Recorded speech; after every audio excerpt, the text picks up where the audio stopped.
Immaginate la scena.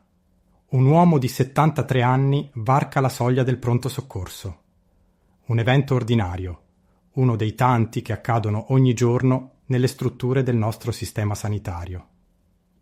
Il caso clinico di quest'uomo è stato affrontato con grande competenza e professionalità e ci servirà come spunto per esplorare insieme una rivoluzione in corso, l'avvento dell'intelligenza artificiale in medicina.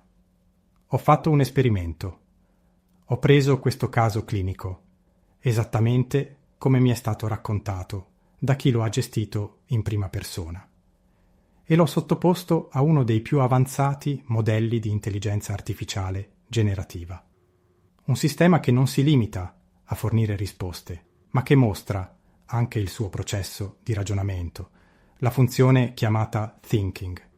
E quello che è successo poi è affascinante. Si è sviluppato un vero e proprio dialogo tra me e la macchina. Volete vedere con i vostri occhi? Inquadrate il QR code che appare sullo schermo o cliccate sul link che trovate nella descrizione del video. Fatelo!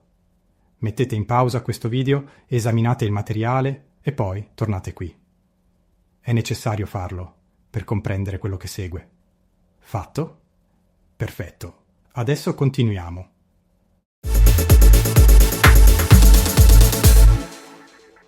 La prima cosa che mi ha colpito è stata la sensazione di trovarmi davanti a una presenza estremamente competente, come se stessi parlando con una collega o un collega, esperto, con anni di formazione e pratica clinica alle spalle.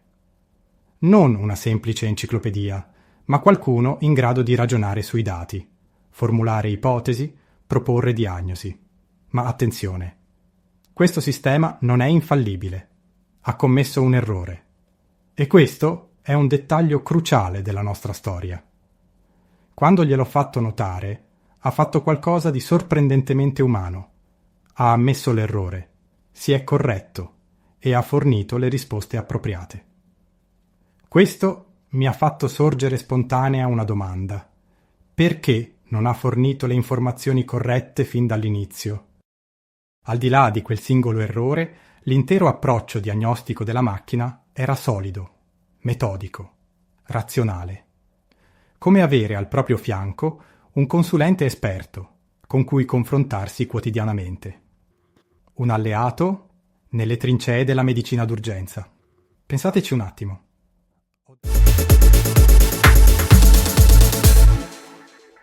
Ho dato in pasto alla macchina il frutto di un lavoro già ben sviluppato da un'equipe di colleghi umani. E quindi mi chiedo, questa macchina, così competente, avrebbe potuto essere utile anche nella prima fase, quella più impegnativa, svolta con dedizione, in un contesto come quello del pronto soccorso?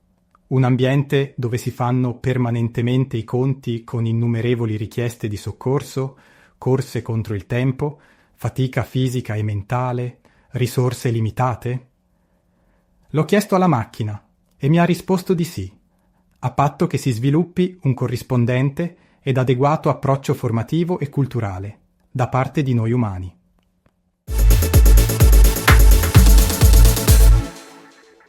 Avete visto la pillola numero 5 di questo podcast? Fatelo, inquadrando il QR code.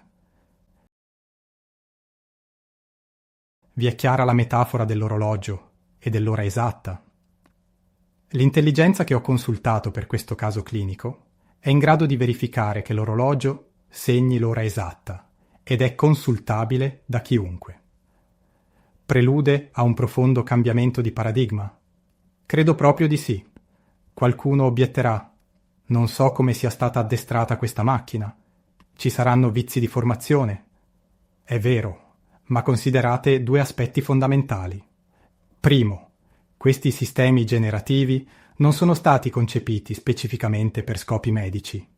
Quelli concepiti per questo scopo devono ancora arrivare in Europa e dovranno offrire garanzie di corretto addestramento. Secondo, la stessa obiezione potremmo farla con gli esperti umani.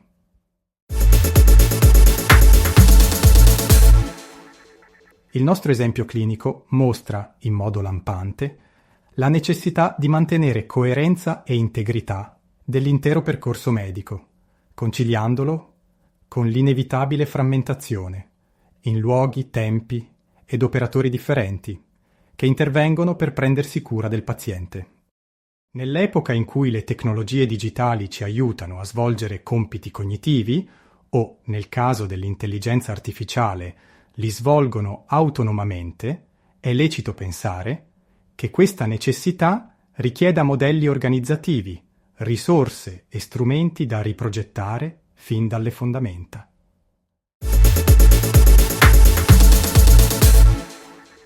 L'intero percorso clinico somiglia alla composizione di un puzzle complesso. Si parte dalla ricerca delle tessere giuste fino alla loro concatenazione, per comporre un pattern noto.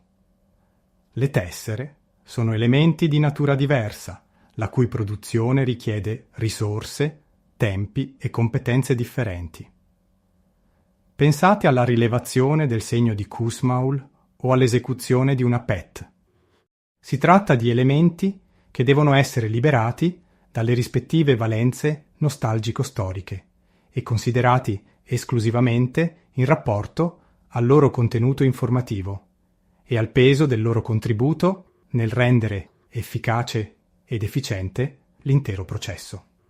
Queste macchine intelligenti sono in grado di aiutarci a comporre questi puzzle sin dalla iniziale fase della ricerca delle tessere più adatte?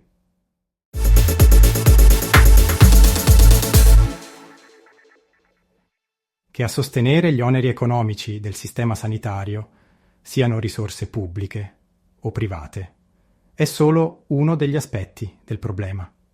Ma non è il focus di questo podcast. In entrambi i casi, chi investe risorse ha necessità di verificare l'efficacia degli investimenti, accertandosi della validità di ogni singola prestazione. Deve assicurarsi che produca i risultati ragionevolmente attesi. Fino ad oggi, solo in rare circostanze e solo un ristrettissimo panel di esperti, consapevoli di ciò che il termine ragionevole vuole dire, possono effettuare questa verifica. Cosa cambia nel momento in cui a quel panel di esperti potrebbe affiancarsi una macchina capillarmente disponibile e consultabile?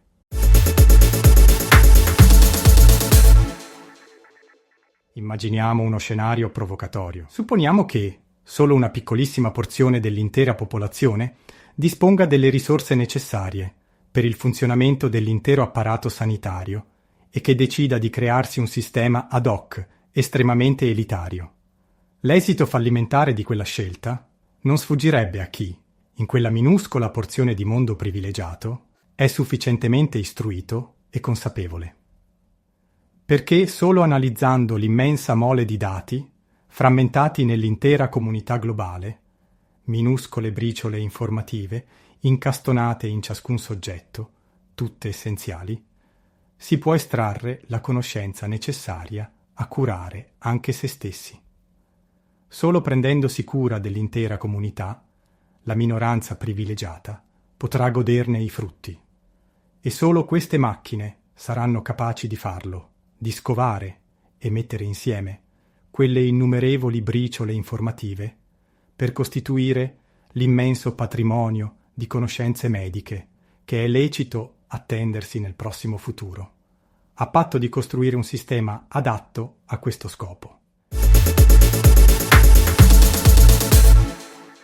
Immaginando che non si tratti di utopie, ma di concreti obiettivi raggiungibili, occorrerà garantire assoluta tutela e rispetto per ciascuno degli operatori del settore, che svolga diligentemente e correttamente il proprio compito, essenziale per l'intera comunità.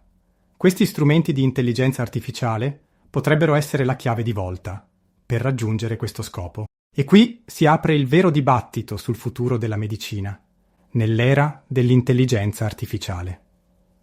Stiamo assistendo a un radicale cambio di paradigma, un cambiamento che richiede non solo adattamento tecnologico, ma una profonda riflessione culturale ed etica. Come medici, come pazienti, come società, Siamo pronti ad accogliere questa sfida?